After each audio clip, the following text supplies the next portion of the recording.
আমাদের দর্শক, আমি আজকে এসেছি হচ্ছে সরল 2 নম্বর ওয়ার্ডে। তো এখানে আমরা বিভিন্ন জায়গায় ঘুরে যেটুকু দেখতে পারলাম, এখানে হচ্ছে পানি নেমে গেছে। এখানে যেখানে আমি দাঁড়িয়ে আছি এখানে হচ্ছে হাঁটু পরিমাণ পানি ছিল।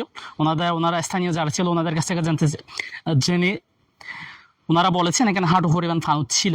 এখন বাঁশখালীতে প্রতিটি জায়গায় পানি নেমে গেছে। আপনারা যারা স্বেচ্ছাসেবী বা স্বেচ্ছাসেবী সংগঠন বিভিন্ন অনুদান নিয়ে আসতেছেন, বিভিন্ন ত্রাণ নিয়ে আসতেছেন, আপনাদের কাছে একটি বার্তা থাকবে হচ্ছে আপনারা বর্তমানে খাদ্য সামগ্রীর চেয়ে পুনর্বাসনের জন্য আর্থিক সহযোগিতা পারেন।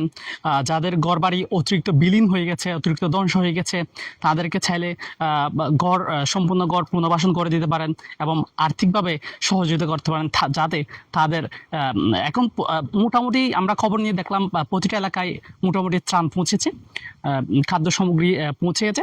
এখন হচ্ছে যাদের ক্ষয়ক্ষতি বেশি হয়েছে, অনেকেই মাথা গোজার ঠাই যেখানে প্রতিনিয়ত থাকতো বাড়ি বিলীন হয়ে গেছে, উপার্জনক্ষম জিনিস সব নষ্ট হয়ে গেছে, গাবাদি পশু ধ্বংস হয়ে গেছে। সব জায়গায় বাঁশখালীতে এমন পরিমাণ ক্ষতি হয়েছে, যখন পানি নেমে যাচ্ছে তখন কি হচ্ছে, এখন দৃশ্যমান হচ্ছে ক্ষতিগুলা। তো সম্মানিত স্বেচ্ছাসেবী যারা আছেন, আপনাদের স্বেচ্ছাসেবী সংগঠন, স্বেচ্ছাসেবী ভাই যারা আসবেন, আপনারা একটু মাথায় খেয়াল রাখবেন যাতে খাদ্য সামগ্রী চেয়ে যাতে পুনর্বাসনের মাথাটা খেয়াল রাখবেন। আর্থিকভাবে পারেন আপনারা চাইলে, যারা বড় সংগঠন আছেন আপনারা চাইলে কয়েকটি বাড়ির দায়িত্ব নিতে পারেন। এভাবে যদি করেন তাহলে আশা করি এই বন্যা কবলিত মানুষের উপকার হবে।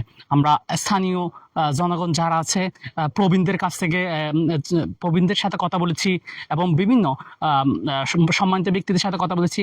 ওনারাও জানিয়েছেন ওনাদের বাসা হচ্ছে খাদ্য সামগ্রী চেয়ে বর্তমান হচ্ছে পুনর্বাসনটা জরুরি বেশি। ধন্যবাদ সবাইকে।